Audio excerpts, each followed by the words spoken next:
نیو روډ په سکول نمبر 10 سره تعلق ساتم. او 7 مارچ باندې ما اوس آل کې پاکستان چې دی آل پاکستان مې وین کړی دی په لاهور کې.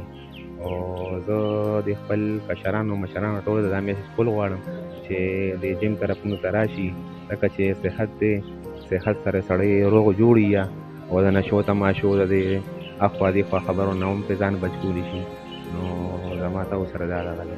سلام صاحب له دې الله قدر وکړي، هغه راله چک منظور کړه، نور هم راله دغه وکړو. زما اوس دا اراده ده چې لکه زه مخکې نورې ایشیا ولوبم، داسې نورې غټې مقابلې ولوبم. مې دا نوجوان نسل دا چې لکه دا جیم چې دی دا هسې ښه شی دی، ځکه چې لکه دې سره صحت هم روغي، د بیمارونو هم سړی پرې بچي او د نشو تماشو نه هم پرې سړی بچي.